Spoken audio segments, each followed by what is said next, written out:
आज साथीहरू हुँदैन मसँग, म मात्रै हुन्छु आज। अनि म डोलेश्वर महादेव मन्दिर जाँदैछु आज। मेरो त्यहाँ जानुपर्ने थियो आज, अनि म जाँदैछु। अनि त्यसपछि जाँदा जाँदा यसो सानो मिठो भ्लग बनाइदिउँ भनेर, अनि त्यसपछि अब म भ्लग बनाउँदै जाँदैछु होइन गाइस। अनि हजुरहरू धेरैजनाले के अरे मलाई भ्लग आएन दिदी, तपाईँको भ्लग आएन भन्नुहुन्थ्यो। बल्ल बल्ल म के अरे बिरामी भएर अहिले सन्चो भएर अनि म निस्किन थालेँ। अनि अलिअलि खुट्टाहरू चाहिँ दुखिरहेको छ कि स्टिल अहिले झन् चाहिँ के भएको तर ठिक छ होइन। यतिकै खुट्टा दुखिरहेको छ कि गाइस, मलाई चाहिँ नहिँडेको छु न केही गरेर चाहिँ यति खुट्टा दुखिरहेको छ कि मलाई गाह्रो छ। फेरि यस्तै हुन्छ, मलाई साह्रो झन् लाग्छ क्या जामले। अनि त्यसपछि यस्तै हो गाइस। अनि आज म जाँदैछु, दुईजनालाई म एकदमै मिस गरिरहेको छु होइन। ठिक छु भनेर आज अलिकति बिजी छन्, अनि त्यही भएर आज म सुनेर जाँदैछु।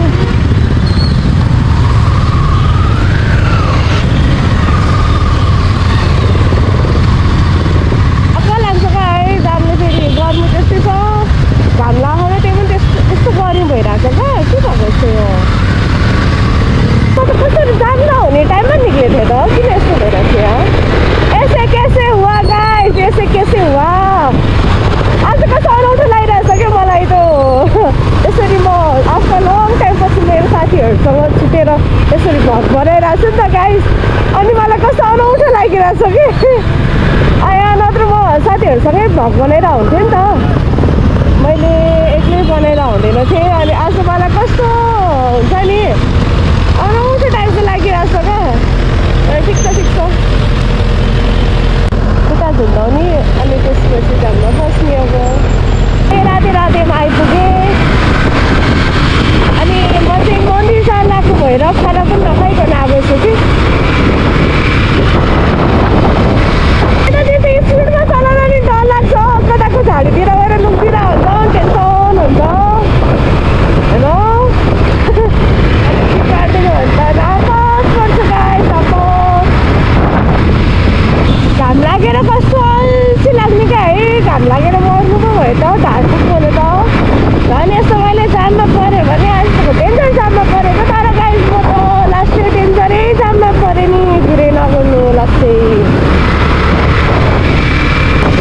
यताबाट कलर बाबा पनि गइदिउँ कि के हो गाइस, तर होइन जाँदैन मन्दिर जान लाग्ने मान्छे होइन। अब त्यहाँबाट डाइरेक्ट घर जाने हो ए गाइस होइन। म जुन मन्दिर जाँदैछु नि त्यो मन्दिर चाहिँ हाम्रो हिन्दूहरूको लागि एकदमै स्पेसल ठाउँ हो। स्पेसल ठाउँ हामी हिन्दूहरूलाई त अब मन्दिरभन्दा अरू स्पेसल ठाउँ त कहाँ हुन्छ र होइन। अहिले स्पेसल लाग्ने भनेकै मन्दिरतिर। अनि त्यहाँको चाहिँ मैले हल्का रिसर्च गरेको थिएँ कि गाइस।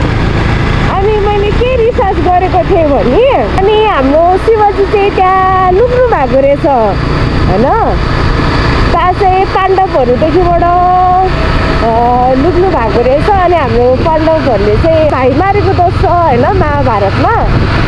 अनि त्यसपछि अब भाइलाई मारेपछि अनि हाम्रो के अरे यस्तो पापहरू पाहाने त हाम्रो शिवजीसँग हो। त्यहाँ गएर क्षमा माग्यो भने क्षमा प्राप्त हुन्छ भनेर चाहिँ अनि शिवजीलाई खोज्छ इनेसेन्ट पाण्डवहरू होइन। अब आफ्नो भाइ मारेको त अनि गर्नु पऱ्यो, भाइ मारेको दोष लागेको छ, अब क्षमा त पाउनु पऱ्यो। अनि शिवजी घाटमा जाँदाखेरि शिवजी अब यिनीहरू आउँदैछन् भनेर लुक्न जानुभएछ होइन।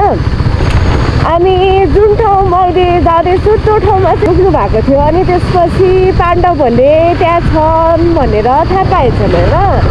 अनि हाम्रो शिवजीले चाहिँ फुलको धारण गर्नु भएको रहेछ होइन, फुलको रूप धारण गर्नु भएको रहेछ। अनि त्यसपछि फुलको रूप धारण गरिसकेपछि पाण्डवहरूले थाहा पाइसकेपछि चाहिँ अनि अब आए उनीहरू होइन। उनीहरू आए, शिवजी अब यहाँ यसरी बसिराख्नुहुन्छ थाहा पाएपछि उनीहरू आए। अनि आइसकेपछि चाहिँ अनि त्यसपछि समातेछन् होइन। अनि हाम्रो शिवजी चाहिँ पिनभित्र छिन लाग्दाखेरि चाहिँ अनि हाम्रो भीमले पुच्छर समात्नु भएछ होइन। अनि पुच्छर समातिसकेपछि चाहिँ भएको दुईवटा हो कि तिन टुक्रा पनि भएछ। यो चाहिँ अलिक मजाले थाहा छैन गाइस। अनि हेर्नै पर्छ यो चाहिँ, मैले पनि धेरै बेरसम्म हेर्न पाइनँ कि, मैले एकैछिन मात्रै हेरेको।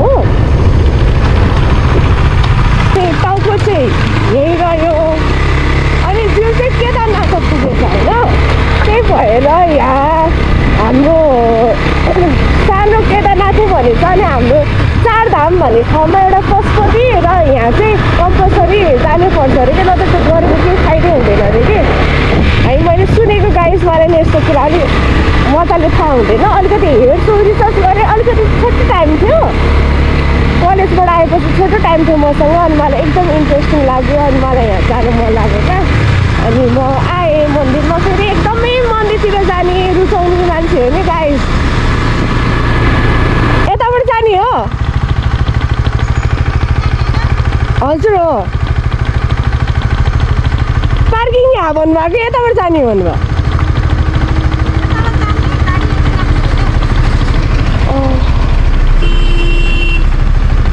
कसरी माथि त पार्किङै छैन भने जस्तो कुरा गरिदिइराख्नु भएको क्या त्यो दिदीले यही हो क्या होला जस्तो म गेट लिएर पनि आइसकेँ अब जाँदैछु भित्र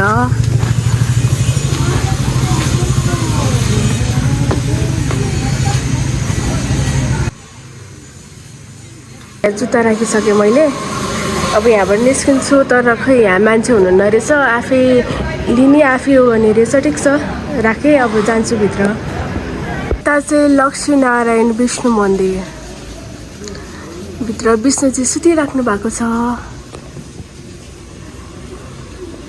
हाम्रो पशुपति जस्तै यहाँ पनि 108 शिवलिङ्ग रहेछ मनोकामना माता अन्नपूर्ण माता 108 शिवलिङ्ग सबैजना हुनुहुँदो रहेछ यता अनि अब भित्र जाँदैछु